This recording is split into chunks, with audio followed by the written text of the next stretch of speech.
we're going to talk about the different types of banjos as far as the numbers. So the first banjo we'll talk about is a 1. Okay, so a 1 is a one-piece flange banjo. This is one of those. It does not have a tone ring and does not have a master tone label.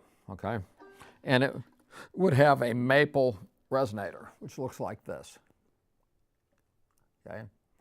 Now, there are a couple other kinds of ones that have different flanges, but we're not going to go into those because those aren't very popular, and there's no really much point in buying one unless you're really an aficionado, is that what they call it? Okay, so that's a 1, all right. Now, the second banjo that we have is what is called a 2, all right. Now, a 1 and a 2, here's my 2.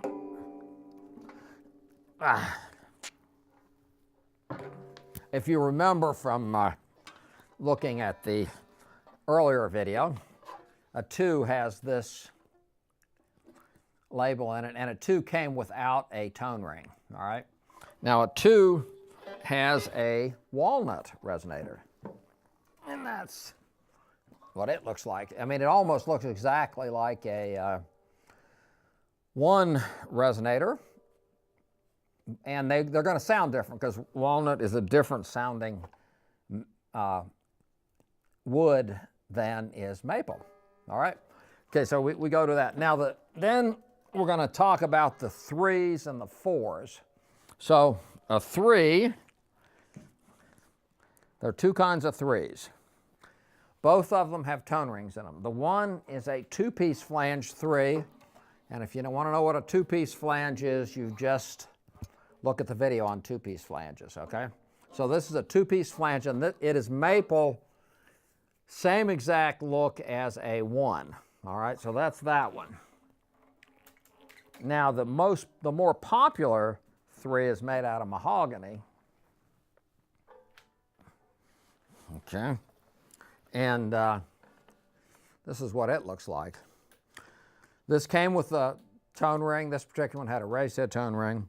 And the main distinguishing difference here is this has a mahogany resonator with 2 concentric rings. All right? So that is that. Now, the next one we'll do is a 4.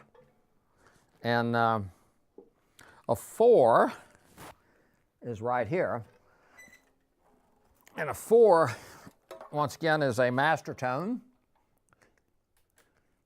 Has chrome hardware with a chrome tailpiece. It is a master tone, says master tone on the neck. And these typically came with either what's called a Hearts and Flowers inlay, which is familiar to you because that's what Earl Scruggs had on his banjo, or has what's called a Flying Eagle. And here is a Flying Eagle pattern on a 4. Okay? Once again, chrome hardware, and the 4 was walnut like the 2, but it had much fancier walnut, and it had these fancy concentric rings. The 4 is a strikingly beautiful banjo, and they probably made 7 to 10 times more 3s, which we just, than the 4s. So the 4s are very desirable instruments. Okay, the only other thing I'll talk about is we talked about how this is a Flying Eagle pattern.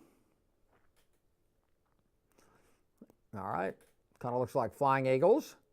Look up at and this has a double cut headstock on it. All right, we talked about that.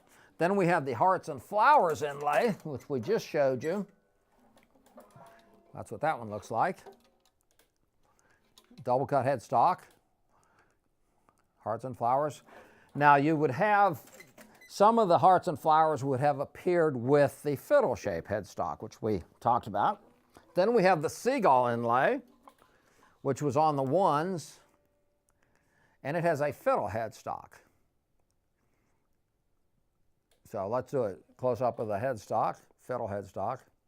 And then we also have what we call leaves and bows.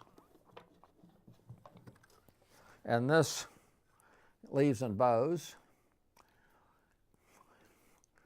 was pretty much primarily on the threes, which is the mahogany, and once again has a double cut headstock.